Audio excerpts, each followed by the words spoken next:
La Nuit du Défi est sorti en 1992. C'est un film assez divertissant mêlant deux genres, le film de sport et le film d'escroquerie. Il est réalisé par Michael Ritchie, le réalisateur de Carnage, Fletch aux trousses et l'enfant sacré du Tibet, et écrit par Stephen McKay, à qui l'on doit entre autres Échec est mort et Darkman 2, basé sur le roman The Dick Stone Ringer de Leonard Wise. James Wood incarne Gabriel Ken, un escroc manipulateur qui purge une peine dans une prison de Géorgie pour avoir vendu des œuvres d'art contrefaites et qui gagne désormais de l'argent en aidant d'autres prisonniers à s'échapper. Une fois libéré, il se dirige vers Dickstone avec un plan compliqué visant le dirigeant non officiel de la ville John Gillon, joué par Bruce Dern, vu notamment dans The Driver de Walter Hill. Gillon était autrefois le manager de la légende locale de la boxe, Charles Macon Diggs. Il gère désormais la petite salle de boxe de Dickstone Arena, mais gagne suffisamment d'argent pour acheter à son fils Robbie une Corvette de 56. Ken attire l'attention de Gillon en se rendant à l'arène, en se garant à sa place, en s'asseyant sur son siège et en étant un vaurien intelligent, le talent principal du personnage et de l'acteur lorsqu'il y est confronté. Vous plaisantez là?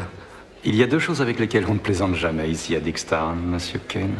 La boxe et les paris. Pendant ce temps, Fitz, joué par Oliver Platt, co-conspirateur de Ken, se trouve de l'autre côté de la rue dans un bar, avec l'Alabama sur le jukebox et un drapeau confédéré sur le mur, entre toutes les affiches de boxe vintage. Il se met à gagner Robbie Gillon et ses amis aux cartes et au billard, remportant la Corvette susmentionnée dans le pari. Mais ce n'est en réalité que le prélude à la véritable escroquerie. Presque ivre, il se cogne la tête contre le portrait vénérable de Charles Macon Diggs présenté dans le bar et commence à s'en moquer, offensant les locaux comme appât pour un pari encore plus important, pendant qu'il explique que Diggs n'était pas si génial et que Honey Roy Palmer, interprété par Louis Gossett Jr., également dans Aigle de Fer 3 cette année-là, pourrait affronter 10 hommes en ville. Gillon Senior entre dans son jeu et bluffe. Lorsque Fitz fait semblant d'essayer de se retirer, Ken prend la parole proposant de financer le pari. L'art de l'escroquerie a toujours été difficile à capturer sur grand écran. Parfois vous obtiendrez d'excellents films comme L'arnaque, L'arnaqueur ou plus tard La couleur de l'argent, mais la plupart du temps vous aurez des déceptions, comme quelques sorties plus actuelles. Heureusement, La Nuit du Défi est suffisamment intelligent pour savoir que le meilleur moment à observer est celui où les deux camps tentent de déjouer l'autre. C'est la prémisse de la comédie dramatique de Michael Ritchie et c'est plutôt génial du début à la fin. Si vous voulez faire un film sur des escrocs, vous avez besoin d'un escroc qui parle vite et qui reste sympathique aux yeux du public. Aucun autre acteur ne correspond mieux que James Wood. Le rôle est taillé pour lui. Vous n'oubliez pas ceci. Je vais découvrir comment vous avez monté cette évasion, et avant votre levée d'écrou dans 8 jours. Pete?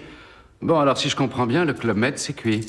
Bien sûr, pour que le film fonctionne, il lui faut un adversaire tout aussi intelligent et rusé que Ken, et il en obtient un en la personne du patron de la ville, John Gillon, interprété par Bruce Dern. Roy Palmer est joué par Louis Gossett Jr., qui avait environ 55 ans lorsque le film a été tourné, mais le film donne à son personnage 48 ans. L'idée était qu'il soit un boxeur vétéran crédible. Roy est réticent au début pour participer à l'arnaque, mais quand il découvre à quel point Ken avait déjà misé sur son pari, le total augmentant à chaque fois que Gabriel croise la route de Gillon, il ne peut pas résister à aider son vieil ami. Et ainsi comme on dit, l'arnaque est lancée, avec un point culminant qui occupe le dernier tiers du film, avec Roy qui doit affronter et battre 10 hommes différents sur le ring de boxe. Ces scènes fonctionnent très bien avec les téléspectateurs, car le public n'a aucune idée de qui Gillon pourrait envoyer ensuite pour combattre Roy, chacun ayant de nombreux tours dans son sac en cours de route. Ces gros bras ne te feront aucun mal.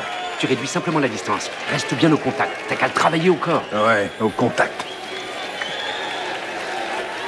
Je te tue! Le film est porté par ses deux stars, James Wood et Louis Gossett Jr. James Wood est parfait en roublard charismatique et Louis Gossett Jr. en dur à cuire sérieux farouchement sympathique. Leur interaction pendant le dîner chez Roy est plutôt amusant. La femme de Roy, Marie, jouée par Cindy James Gossett, la vraie femme de Gossett à l'époque, ne sourit ni ne dit aucun mot à chacun d'eux, sachant évidemment ce qui se passe et qu'elle désapprouve. Il y a tout le charisme de Louis Gossett Jr. que vous voulez. Il transpire beaucoup. Il y a de bonnes séquences d'humour avec lui, de l'émotion quand il rencontre l'ancien champion de la ville immobilisé dans un fauteuil, et dans de bons montages de séquences d'entraînement. Comme souvent, l'un des meilleurs seconds rôles du cinéma est ici très attachant. Le training montage d'entraînement du boxeur et de ses adversaires n'est pas aussi impressionnant que les meilleurs dans la franchise Rocky, mais il reste de très bonne facture et toutefois efficace pour marquer les esprits à son visionnage. Merde alors, même pas un baiser sur la joue. Quel macho celui-là.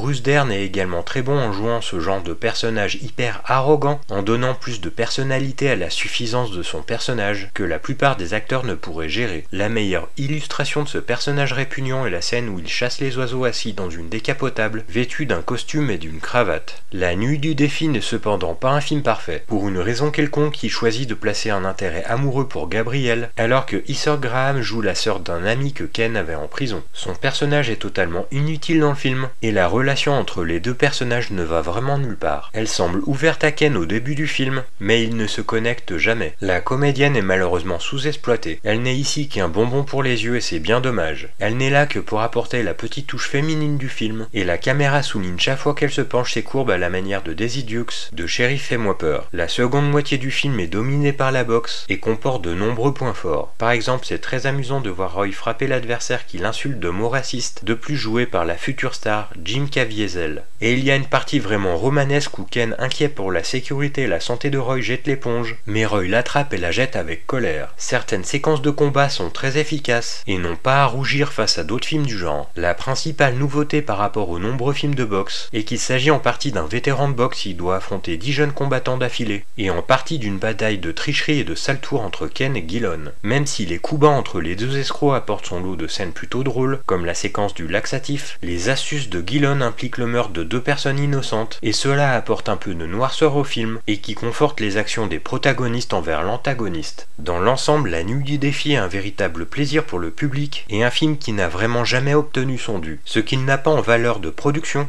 il le compense par la puissance et l'énergie des stars, et il est bien dirigé et rythmé par Michael Ritchie, qui honnêtement a été assez aléatoire au fil des ans dans sa filmographie. Malgré son efficacité, le film a reçu des critiques mitigées et a perdu de l'argent au box-office, mais beaucoup de gens l'ont apprécié en location VHS. Un film à revoir ou découvrir de toute urgence, et à remettre en avant avec une belle édition en support physique. Il est plus fort que toi, plus résistant, il est plus rapide et plus jeune que toi. Lui n'a pas fait 22 rounds aujourd'hui, mais n'oublie pas que toi, t'es black.